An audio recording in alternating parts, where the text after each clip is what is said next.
6 of the children treated for SCID living their best lives credit, UCLA, supplied by the parents between 2012 and 2017. 62 babies and toddlers were treated with a genetic therapy for severe combined immunodeficiency, known colloquially as the bubble boy disease. In 2021, GNN reported on the results of the trial that by 2019, all but 2 of the young patients showed complete immune system reconstruction. Now, the long-term follow-up results are in still 95 effective. Screenshot.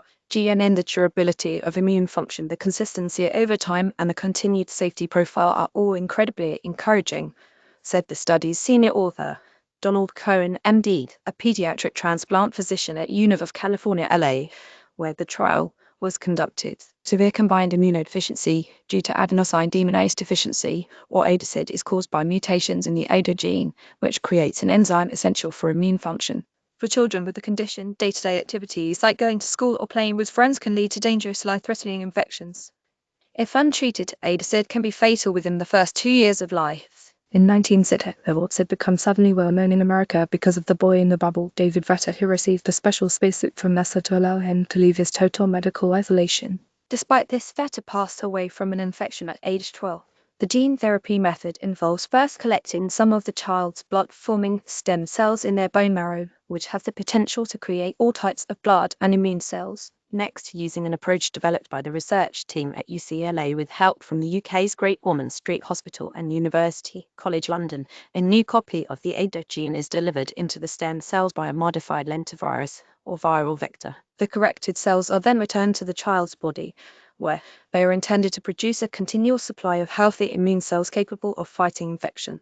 Between all 3 clinical trials, 50 patients were treated, and the overall results were very encouraging, said Kohn back in 2021.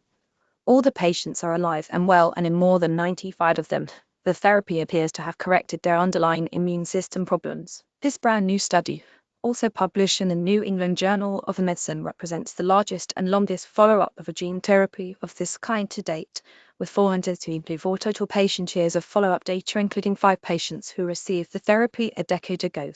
For the 59 patients successfully treated, immune function has remained stable beyond the initial recovery period, with no treatment-limiting complications reported.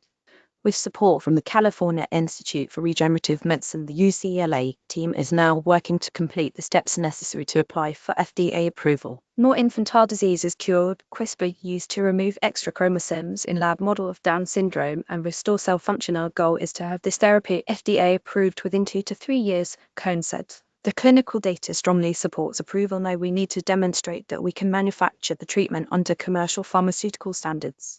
Ileana Nasham received gene therapy at 10 months left and is 11 now, free from living in medical isolation. Credit supplied by Caroline and Jeff Nasham. When GNN originally reported on the 2020 study, a slide of photos was released of 6 of the children treated, taken at various times between 2012 and 2017.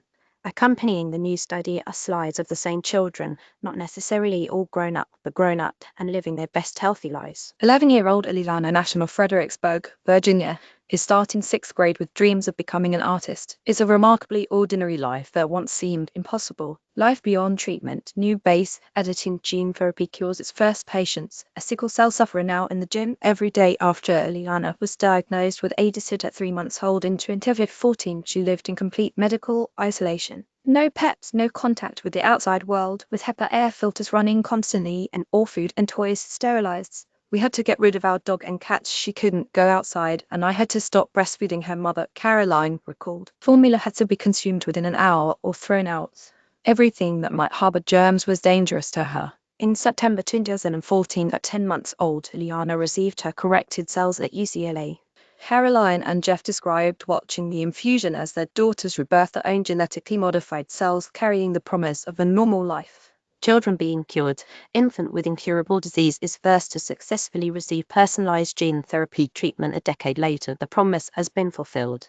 Despite some early complications during her immune system's recovery, Ileana has thrived, attending public school, playing basketball, and living the unrestricted childhood her parents once could only dream of.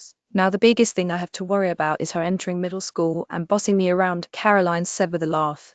I'm eternally grateful to every single scientist, doctor, lab worker, nurse, hospital security guard, all the people who had anything to do with this gene therapy coming into existence and saving her.